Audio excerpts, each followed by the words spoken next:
Hello, dear student. This is chapter 6 of class 6 of history, and here we are going to study about new question ideas, right?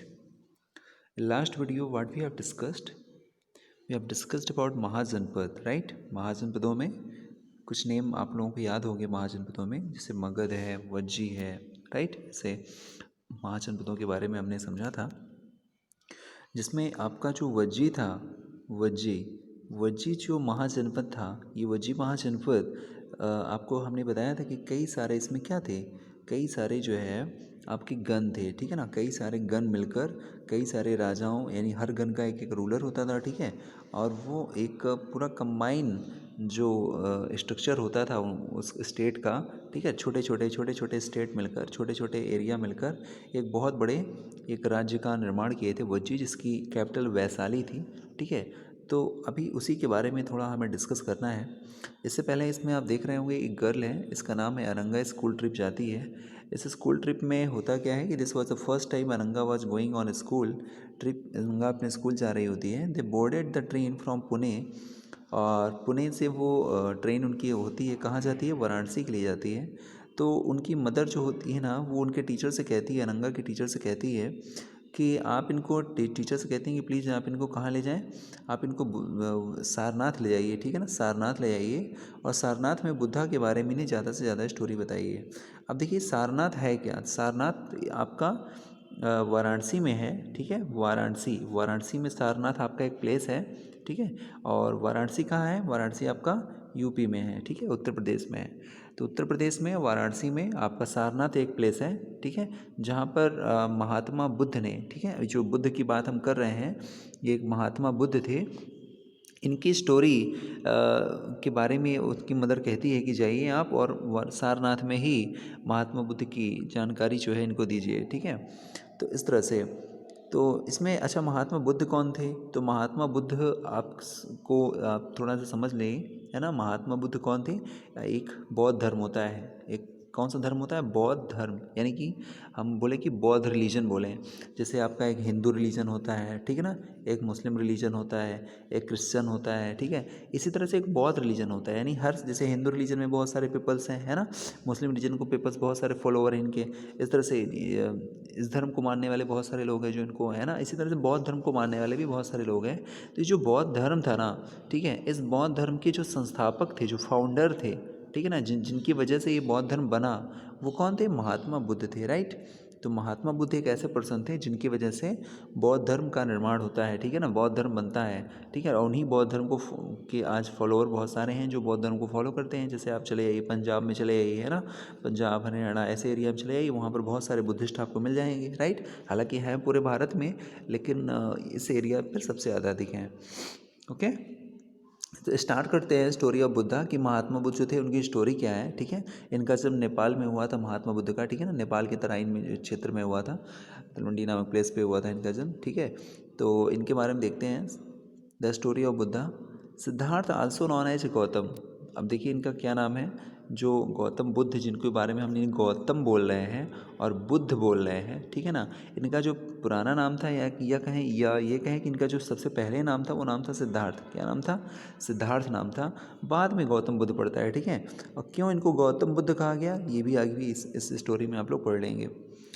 तो Siddhartha also known as Gautam, Siddhartha Gautam के नाम से जाने गए, जो क्या थे? The founder of Buddhism. ये पहली ही लाइन इसकी अब तक की सबसे इंपॉर्टेंट लाइन है, ठीक है ना?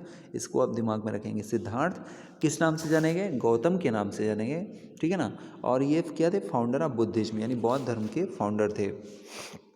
यानी सबसे पहले यही एक पर्सन आए थे जिन्होंने चारों तरफ प्रचार प्रसार किया था, घूम घूम कर एक ऐसे संत बन गए, है ना, जिन्होंने बाहर बौद्ध धर्म का प्रचार किया कि देखिए, है ना, इन्होंने सब अच्छी अच्छी पॉलिसी बताई, नीतियाँ बताई, तभी से सब लोग इनको फॉलो करने लगे, है ना? लेकिन आपको एक बता दें कि इनका जो जन्म हुआ था ना, जो सिद्धार्थ है ना, ये कोई गरीब फैमिली में पैदा नहीं हुए थे, ये पुअर फैमिली में नहीं हुए थे, ये रिच फैमिली में थे, यानी राजशाही थे, ठीक है ना? एक राजा के बच्चे थे, ठीक है ना? राजा के लड़के थे। ये देखिए दिया है, was born about 500 years ago, इतने साल पहले इनका जन्म हुआ। This was a time of rapid change in the lifes of people. ये वो समय था जिस समय बहुत तेज़ी से परिवर्तन हो रहे थे लोगों के समय में, क्योंकि महाजनपद आ गया था, है ना। हंटर गेदर से लेकर हमने महाजनपदों के बारे में पढ़ा है। एज यू साइन चैप्टर 5 में आपने देखा भी सम किंग्स इन द महाजनपद, महाजनपदों के बारे में आपने कुछ राजाओं को देखा वहाँ पे, है ना। अजातशत्रु बिंबिसार के बारे में आपने पढ़ा, है ना, मगध में किस तरह से। और आपने देखा कि अजातशत्रु किस तरह से वज्जी पर जब युद्ध करने जा रहा था तो उसने अपने एक दूत को भेजा था ना, अपने एक दूत को भेजा था महात्मा बुद्ध से परमिशन लेने के लिए, पूछने के लिए कि हम क्या है, इसमें अटैक करना हमारा सही रहेगा। तो उन्होंने कहा था कि नहीं, इस पर अटैक करना सही नहीं रहेगा। क्यों? क्योंकि वज्जी के जो लोग हैं ना, उनमें यूनिटी है, ठीक है ना। ये लोग मीटिंग लेते रहते हैं, डिस्कस करते रहते हैं, ठीक है ना। अब कई छोटे छोटे जो रूलर है ना वो आपस में मिले जुले हुए हैं, तो जब तक ये मिले जुले हुए हैं तब तक आप इस वज्जी पर अटैक नहीं कर सकते हैं। और इसी वज्जी से बिलोंग करते थे कौन? इसी वज्जी महाजनपद से बिलोंग करते थे आपके कौन? गौतम बुद्ध, ठीक है ना। अभी इसमें आप देखेंगे सब कुछ, देखिए।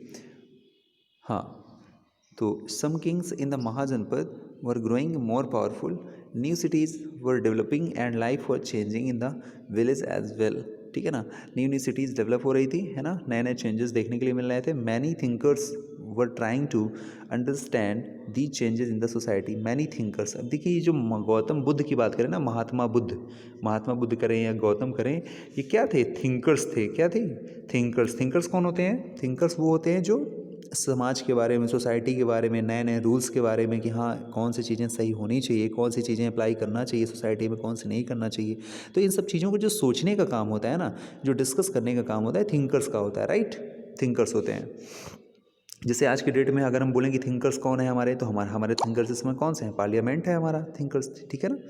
पार्लियामेंट है, ठीक है ना। पार्लियामेंट एज अ थिंकर की भूमिका निभाता है, क्योंकि पार्लियामेंट में जितने भी सांसद होते हैं, जितने भी पार्लियामेंट मेंबर होते हैं, मेंबर ऑफ पार्लियामेंट है ना, वो थिंकर्स एक प्रकार से कोई भी रूल्स की डिस्कशन करते हैं। डिस्कशन करने के बाद फिर कोई नया रूल्स रेगुलेशन बनता है वहाँ पे, ठीक है ना, जो हमारी पूरी कंट्री पर अप्लाई होता है। बट पहले तो ऐसा नहीं था ना, पहले तो अभी धीरे धीरे डेवलप हो रहे हैं, सिटी डेवलप हो रही है, जनपद से महाजनपद हो रहे हैं, अब नए नए राजाओं को देखने के लिए मिल रहा है। ये वो समय था, ठीक है। तो हमें उनके हिसाब से सोच के चलना पड़ेगा। तो they also wanted to try find out the true meaning of life. अब देखिए ये इंपॉर्टेंट लाइन है, यानी उस समय के लोग सबसे पहले ये खोजने की कोशिश कर रहे थे कि लाइफ का सही मतलब क्या है, राइट। जीवन जीने का मतलब क्या है, यानी जो हम लाइफ हमें मिली है ये किस लिए मिली है। अब देखिए यहाँ से ये क्वेश्चन दिमाग में रखिएगा आप, ठीक है ना। लाइफ जो है, ये जो हमें लाइफ मिली है, गॉड ने हमें लाइफ दिया है, ये क्यों मिली है, इसका सही मतलब क्या है। अब इस क्वेश्चन को आप दिमाग में अपने रखेंगे। अभी हम देखते हैं बुद्धा की story. Buddha belong to a small gana known as a Sakya gana. Buddha किस गन से बिलोंग करते थे? साके गन से। बहुत सारे गन थे, कई गनों को मिलकर एक वज्जी संघ बना था, राइट। ये जो साके गन थे ये वॉज ए छत्री। ये कौन थे? छत्री थे, यानी बुद्धा कौन थे? छत्री थे, एक राजा के बेटे थे ना। When he was a young man, जैसे ही जब वो यंग थे, ठीक है ना, जब वो यंग थे, he left the comfort of his home in search of knowledge. देखिए कितनी इंपॉर्टेंट बात लिखी है कि जब वो यंग थे, जिस समय यंग होता है इंसान तो अपने घर में रहता है, राजपाट संभालना चाहिए, यानी राजा के बाद ही अगले राजा बनने वाले थे, है ना, युवराज थे तो अगले राजा बनने वाले थे। लेकिन उन्होंने अपने सारे कंफर्ट को छोड़कर, सारे सुखों को छोड़कर कहाँ चले गए? नॉलेज, ज्ञान की तलाश में, ठीक है ना। ज्ञान की, अभी जैसे हमने पूछा ना कि लाइफ का सही मतलब क्या है, तो ये क्वेश्चन था, ठीक है ना। इन सब की तलाश में, सर्च की, इनकी खोज में निकल पड़े, है ना। ही वॉन्डर्ड फॉर सेवरल ईयर्स, कई सालों तक भटकते रहे, हैं ना। मीटिंग्स मिलते रहे, होल्डिंग डिस्कशन, कई लोगों से बातचीत करते रहे, विद अदर थिंकर्स, दूसरे थिंकर से बातचीत करते रहे, ठीक है ना, जो जानते हैं, है ना। He finally decided to find his own path. और लास्ट में उनको पता चला कि हमें क्या करना चाहिए, उनको रियलाइज हुआ और उन्होंने क्या किया? मेडिटेशन शुरू कर दिया। क्या शुरू कर दिया? मेडिटेशन। ध्यान लगा के बैठ गए, कई दिनों तक बैठे रहे, ठीक है ना। And the end under the people tree, किसके नीचे? पीपल ट्री के नीचे। पीपल ट्री के नीचे किस प्लेस पर? बोध गया। बोध गया कहाँ है आपका? बिहार में, ठीक है ना। तो बिहार के बोध गया में एक पीपल वृक्ष के नीचे, पीपल ट्री के नीचे महात्मा बुद्ध क्या हो जाते हैं? बैठ जाते हैं, ठीक है ना, मेडिटेशन करने लगते हैं, ठीक है ना। Where he attend enlightenment, important है, जहाँ पर इनको क्या मिल गया? एनलाइटमेंट मिल गया। एनलाइटमेंट का मतलब होता है प्रकाश रूपी ज्ञान, ठीक है। इनलाइटमेंट का मतलब होता है प्रकाश रूपी ज्ञान। प्रकाश रूपी ज्ञान का मतलब क्या होता है? इनलाइटमेंट का मतलब होता है कि वो वहाँ तपस्या किए और उनको, उनसे प्रसन्न होकर उनको ज्ञान की प्राप्ति हो गई, ठीक है ना। उनको ज्ञान की प्राप्ति हो गई और उनको ये पता चल गया कि रियल में लाइफ का मतलब क्या है, ठीक है, इंसान को कैसे जीना चाहिए, इंसान को क्या कर्म करने चाहिए, क्या क्या करना चाहिए। और जब उनको ये सारी जानकारी हो गई तो अब फिर क्या करेंगे वो, after that he was known as Buddha, और इसीलिए फिर उनको बुद्ध कहा जाता है। तो बुद्ध का मतलब समझ में आ रहा है ना, बुद्ध का मतलब होता है ज्ञान। बुद्ध मतलब क्या होता है, ज्ञान, यानी एक ऐसा आदमी जिसको बहुत ज़्यादा ज्ञान हो गया उसको हम बुद्ध कह सकते हैं, राइट। बुद्धिमान हो गया वो, इसीलिए उसको बुद्ध बुद्ध कहा गया, वाइज वन है ना, सब में सबसे अधिक बुद्धिमान। इसके बाद he then went to the Sarnath, और उसके बाद सबसे पहले कहाँ गए वो, सारनाथ। तो क्वेश्चन यहाँ से ये बनता है कि जब महात्मा बुद्ध को ज्ञान की प्राप्ति हुई, यानी उनको एनलाइटमेंट मिल गया, when the Mahatma Buddha got enlightenment, है ना, जब उन्होंने अटेन कर लिया एनलाइटमेंट, तो सब फर्स्टली वेयर ही वेंट, सबसे पहले वो कहाँ गए, तो सबसे पहले he went to the Sarnath, सबसे पहले वो सारनाथ गए। और वहीं पर सारनाथ में अपने उनके 5 शिष्य थे ना, उनके 5 पपिल्स थे, शिष्य थे, और उन्हीं को सबसे पहले ज्ञान देते हैं। तो सबसे पहला क्वेश्चन बनता है कि सबसे पहले महात्मा बुद्ध ने कहाँ उपदेश दिया, कहाँ प्रीच किया सबसे पहले, तो प्रीच कहाँ कर रहे हैं, there he is preaching in at Sarnath, ठीक है ना, फर्स्टली नियर वाराणसी जो है, where he taught for the first time, जहाँ पर उन्होंने पहली बार पढ़ाया या शिक्षा दिया। He spend the rest of his life, और उन्हें अपनी जीवन का सारा समय ट्रैवलिंग में, घूम घूम कर सबको यही सिखाने में, है ना, सच बताने में कि भाई ऐसे जीना चाहिए, ऐसे लाइफ में रहना चाहिए, ठीक है। ट्रैवलिंग ऑन फुट, पैदल चलते रहे, going from place to place, एक प्लेस से दूसरे प्लेस तक, टीचिंग पीपल, लोगों को ज्ञान देते रहे, till he passed away at a Kushinara, और अंतिम में कहाँ, कुशीनारा में उनकी मृत्यु हो गई, कुशीनारा में मर गए, ठीक है।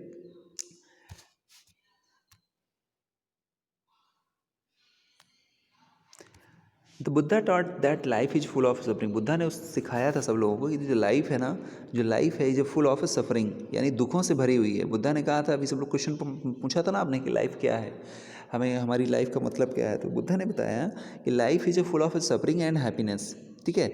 This is cause because we have craving and desire, क्यों दुख क्यों है, क्योंकि हमारे पास इच्छाएं बहुत हैं, है ना। जैसे हम सोचते हैं कि जैसे कोई चीज़ हमें मिल जाती है, आज हमें पेन चाहिए, पेंसिल मिल गया, फिर हम सोचते हैं कि हमें और अच्छा पेन चाहिए, फिर हम सोचते हैं कि हमें और अच्छा सुंदर पेन चाहिए, यानी हमें जो चीज़ मिलती जा रही है हमें उससे उसको लेकर सेटिस्फैक्शन नहीं हो रहा है, हमें और चीज़ चाहिए। तो हमारे अंदर मन में जितनी भी इच्छाएँ होंगी ना, जितना ज़्यादा डिज़ायर्स होगी, उतना ज़्यादा हमें प्रॉब्लम होती रहती है ना, which often can not be fulfilled, जो भी फुलफिल नहीं की जाती। बहुत सारी तो ऐसी डिज़ायर्स होती हैं कि हम लोग बिल्कुल, है ना, कैसे बन जाएँ, बहुत सारी आपकी डिज़ायर्स होती हैं that can not be fulfilled, जो कि पूरी तरह नहीं की जा सकती हैं, ठीक है। समटाइम्स इवन इफ़, कभी कभी क्या होता है, we get what we want, कभी कभी हमें वो चीज़ें मिल भी जाती हैं, but we are not satisfied, फिर भी हम सेटिस्फाई नहीं होते हैं, एंड वांट इवन मोर, और हम अधिक पाने की कोशिश करना चाहते हैं। The Buddha describe this as thirst, और बुद्धा ने इसी जो प्यास है ना, ये जो हमारे अंदर की प्यास है कि हमें ये चीज़ चाहिए, हमें वो चीज़ चाहिए, ठीक है ना, हमें अभी ये और चाहिए, है ना, जो भी मिलता जा रहा है वो हमें पूरा ही नहीं पड़ रहा है, तो उसको तन्हा कहा है। बुद्धा ने क्या कहा, उसको तन्हा कहा है। ही टॉट, तो तन्हा याद रखिएगा, तन्हा व्हाट इज़ तन्हा, तन्हा क्या है, तन्हा ये है कि जब जो एक थर्स्ट है ना हमारी, है ना, कि जैसे life is a full of suffering and happiness, Buddha ने बताया है दिस इज कॉज्ड, क्यों दुखों से भरा है, because we have a craving and desires, because हमारे पास क्या है, बहुत सारे डिजायर्स हैं, है ना। समटाइम्स क्या होता है, sometimes even if we get what we want, कभी कभी हमें चीज़ें मिल भी जाती हैं, but we are not satisfied, है ना, एंड वांट इवन मोर, हमें और अधिक चाहिए, right.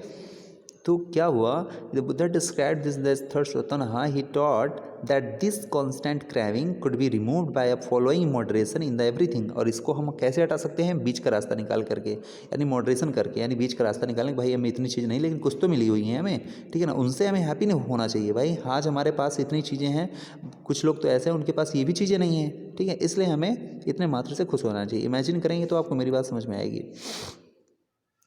He also taught people to be kind, उन्होंने कहा लोगों से कि आपको क्या होना चाहिए, काइंड होना, काइंडनेस होनी चाहिए, दयालु होना चाहिए आपको, है ना, and to the respect the lifes of others, और दूसरे की जो लाइफ है ना उसको भी रिस्पेक्ट करना चाहिए, इंक्लूडिंग एनिमल्स, एनिमल्स की भी रिस्पेक्ट करना चाहिए आपको, ठीक है ना, एनिमल्स को नहीं मारना चाहिए। ही बिलीव, उन्होंने विश्वास करते थे that results of our action, की जो हमारे काम के जो परिणाम होते हैं ना, वेदर गुड और बैड, जो गुड और बैड होते हैं ना, affect us both in this life, हमारी लाइफ अगली लाइफ में क्या करते हैं, अफेक्ट करते हैं। यानी आज अगर अपनी लाइफ आपको जो मिली है, आप उसमें बुरे बुरे काम करते जा रहे हो, तो आपकी जो अगली लाइफ होगी ना उसमें आपके साथ भी बहुत बुरा होगा, ऐसा बुद्धा ने कहा है, ठीक है ना। The Buddha taught in the language of the ordinary people, Buddha ने जो भी भाषण दिया, जो भी शिक्षा दे रहे थे, वो सब ऑर्डिनरी पीपल की भाषा में दिया, ठीक है ना, साधारण भाषा में, जिसको प्राकृत कहा गया। तो पूछा जाता है क्वेश्चन, व्हाट इज ए प्राकृत, प्राकृत क्या है, तो आप बोलेंगे ordinary people language, ordinary people language, है ना, एक it is a language of ordinary people, ordinary people की एक लैंग्वेज थी, है ना, that were taught by and using this language है ना, using this language Buddha taught, इसी लैंग्वेज का इस्तेमाल करते हुए बुद्धा ने क्या किया, शिक्षा दिया, ठीक है। So that everyone could understand the message. Buddha ने प्राकृत भाषा क्यों चुना, प्राकृत लैंग्वेज क्यों चुना, क्यों प्राकृत लैंग्वेज का मतलब ये था कि जिससे सब लोग समझ सके ना, क्योंकि सब लोग की लैंग्वेज क्या थी, प्राकृत थी। अब आपके दिमाग में बार बार ये आ रहा होगा कि ये क्या है, ठीक है, तो इसको आप देख लीजिए क्या है, राइट। ये एक बुद्ध स्तूप है, देखिए क्या दिया है इसमें बुद्ध स्तूप के बारे में। इसमें दिया है द स्तूप एट सारनाथ, ये सारनाथ का स्तूप है, ठीक है, जहाँ पे बुद्धा ने अपना सबसे पहला स्पीच दिया था। This building known as the stupa, इस बिल्डिंग को क्या बोला जाता है, स्तूप। अब देखिए स्तूप कैसा बना हुआ है, ऐसे बना हुआ है, ठीक है ना, ऐसे करके ऐसे इस तरह बना हुआ है स्तूप, ठीक है। Where the Buddha first taught the message, यहाँ पर सबसे पहले उन्होंने अपना संदेश सुनाया था, ठीक है। ये इंपॉर्टेंट है आपके लिए कि ये स्तूप को आप पहचाने रहिए, ठीक है, कहाँ पे है। He also encouraged people to think for themselves rather than to simply accept, and that he said, ठीक है। अब स्टोरी है द स्टोरी ऑफ किस्सा गौतमी। किस्सा गौतमी की स्टोरी क्या है, किस्सा गौतमी की स्टोरी ये है, जिसे भी आप लाइफ ऑफ सफरिंग पढ़ रहे थे ना, आपकी life is full of suffering, दुखों से भरी हुई है। तो हुआ था क्या था, किस्सा गौतमी के साथ हुआ क्या था, here is a famous story of the about the Buddha. Buddha के समय की सबसे फेमस स्टोरी है, आप है ना, आप लोग थोड़ा सा इसको फिर से पढ़ लीजिएगा, मैं थोड़ा सा स्पीड से बता दे रहा हूँ। Once there was a woman, एक वुमेन थी है ना, जिसका नाम था किस्सा गौतमी। क्या हुआ था कि उसका जो सन था ना, हैड डाइड, है ना, वो मर गया था। तो सी वॉज सो सैड, बहुत दुखी थी, है ना। She roam from the street at the city of carrying the child with her, है ना, वो गली गली घूमती जा रही थी, रोती जा रही थी, asking for the help bring him back to life.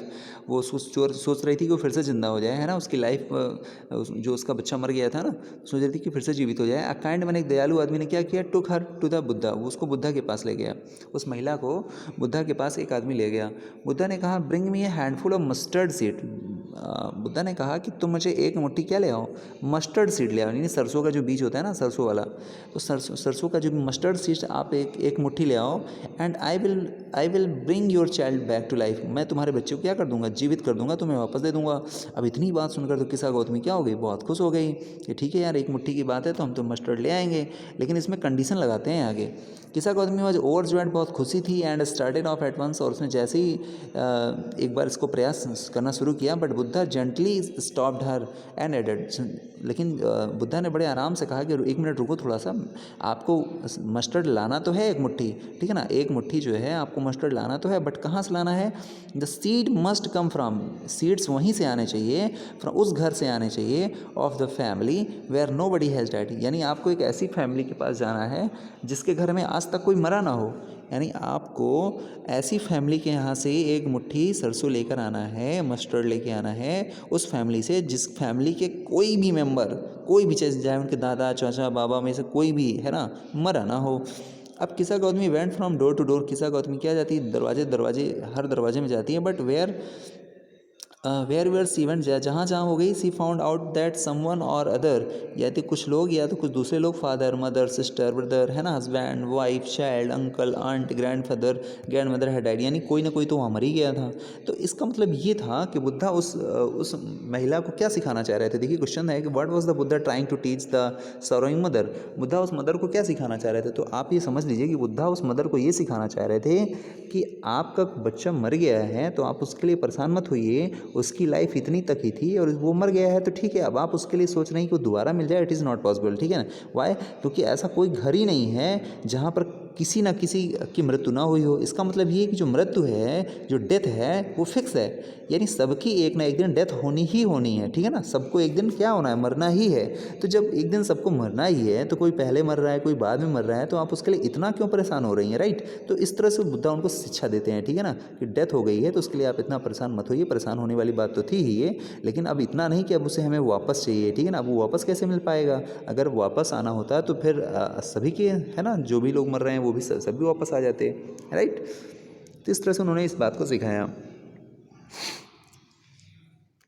हमने स्टडी किया उपनिषद। उपनिषद क्या होते हैं, देखिए मैं आपको बता दूं कि उपनिषद, आपको मैंने 4 वेद बताए थे, ऋग्वेद बताए थे, यजुर्वेद बताए थे, सामवेद बताए थे, अथर्ववेद बताए थे, 4 वेद बताए थे ना। तो ये जो 4 वेद थे, 4 वेद के बाद कुछ वेद और लिखे गए, जैसे मैंने आपको बताया था ना, ब्राह्मण ग्रंथ, आरण्यक ग्रंथ और उपनिषद। तो ये उपनिषद उन्हीं में से, यानी वेदों के बाद लिखे जाने वाले जो ग्रंथ है ना, उनको उनमें उपनिषद का नाम है, राइट। क्योंकि वेदों की जो संस्कृत थी ना वो वैदिक संस्कृत थी, और वैदिक संस्कृत को पढ़ पाना मुश्किल था, इसलिए उसको एक्सप्लेन करने के लिए ब्राह्मण ग्रंथ आते हैं, ठीक है ना। ब्राह्मण ग्रंथ आते हैं, आरण्य ग्रंथ आते हैं, उपनिषद आते हैं, है ना। तो यही सब चीज़ें हमें उपनिषद में पढ़नी है। उपनिषद में हमें पढ़ना है आत्मा के बारे में, सोल के बारे में, आत्मा क्या होती है, राइट।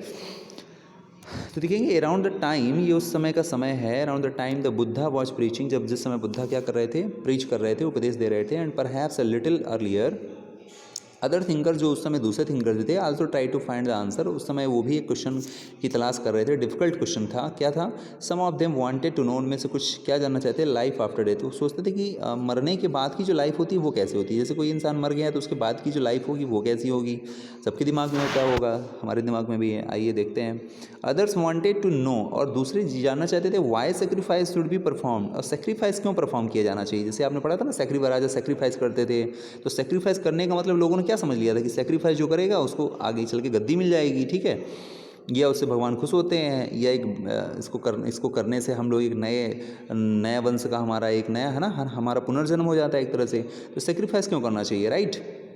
तो मैनी ऑफ दीज थिंकर्स, जो उनमें से बहुत सारे थिंकर थे, फेल्ट दैट, उनको पता चला कि there was something permanent in the universe that would last even after the death. उनको पता चला है कि मरने के बाद भी कुछ चीज़ें ऐसी हैं जो हमेशा बनी रहती हैं।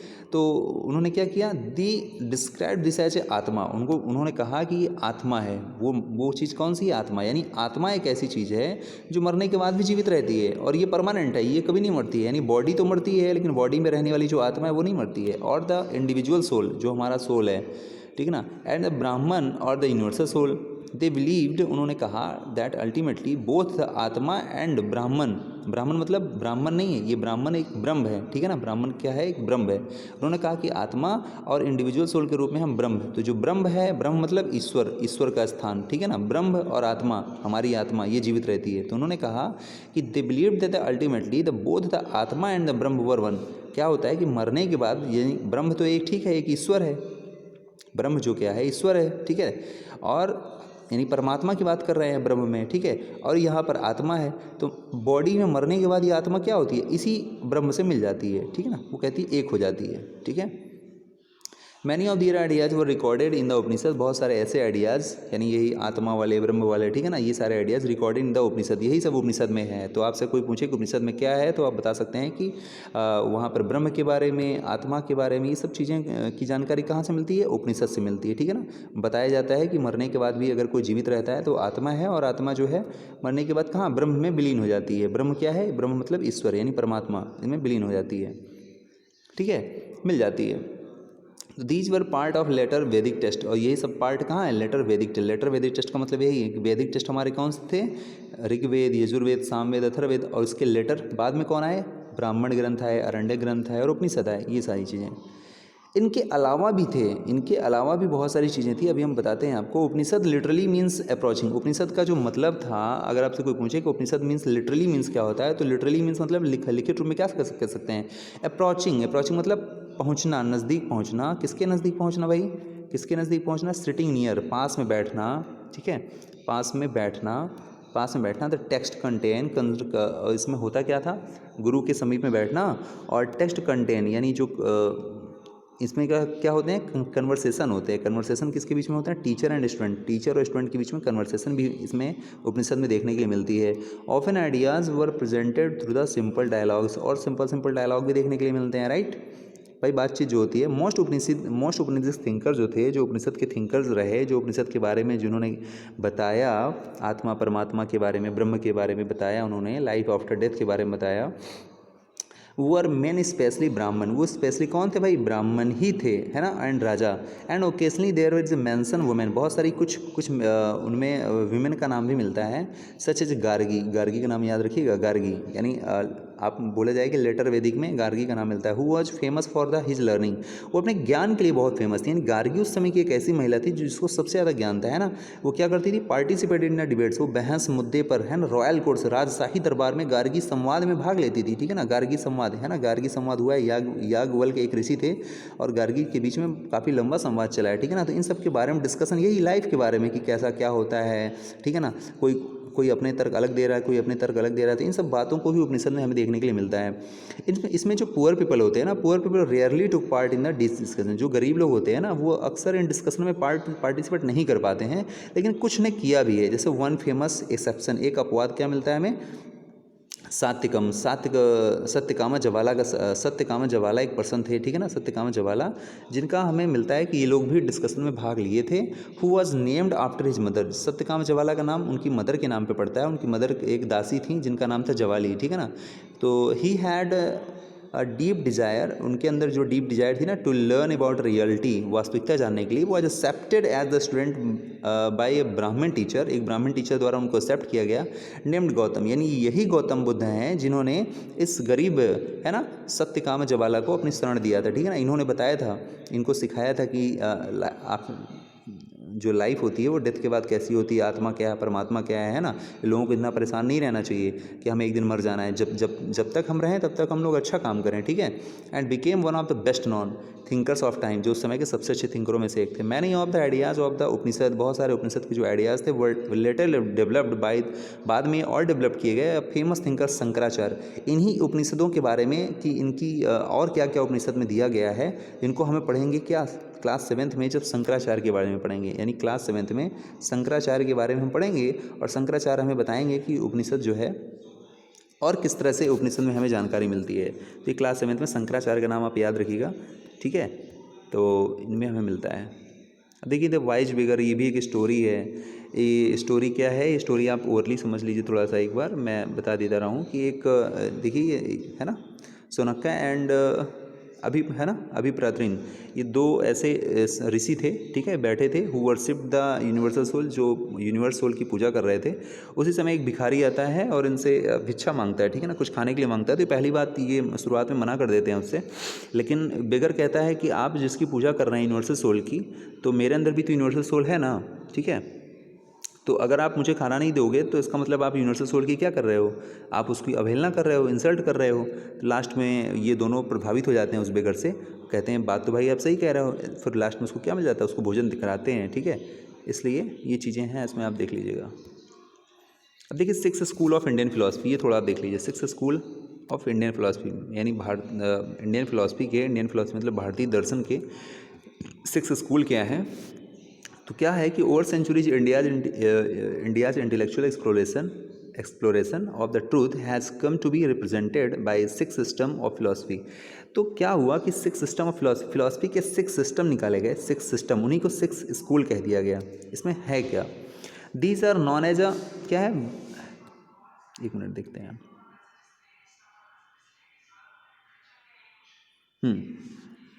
इसमें वैशेषिक, न्याय, है ना, समाख्या, योग, पूर्व मीमांसा एंड वेदांत। वेदांत को क्या कहा गया, उत्तर मीमांसा भी कहा गया। वेदांत को क्या कहा गया, उत्तर मीमांसा भी कहा गया।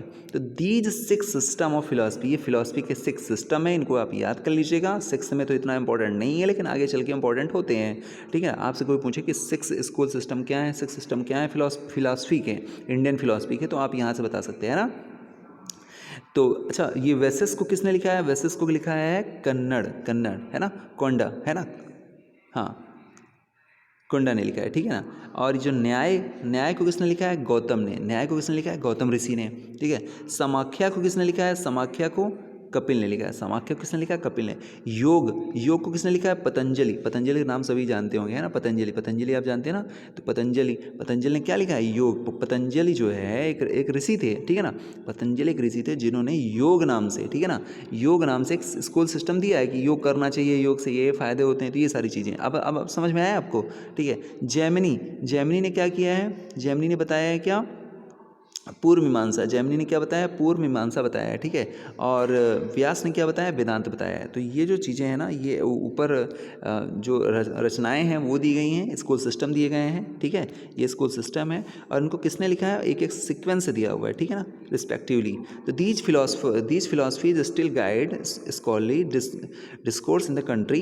अभी भी इनके बारे में डिस्कशन होता रहता है। German born British Indologist Friedrich Max Muller थे has observe that the six system of philosophy were developed over many generation with the contribution made by the individual thinkers. इनके बारे में भी डिस्कशन चलता रहता है कि इनमें क्या क्या बताया, जैसे न्याय के बारे में बताया गया, इसमें दिया ना न्याय, तो न्याय के बारे में कैसे लोगों को न्याय देना चाहिए, है ना, कौन सा न्याय देना चाहिए जिससे हम लोग किसी तरह से पाप के भागीदार ना हो, सही न्याय दें हम लोग, ठीक है ना। योग कैसे करना चाहिए, योग के क्या क्या फ़ायदे हैं, तो योग के ऋषि थे उस समय पतंजलि, जिसमें मैंने आपको बताया।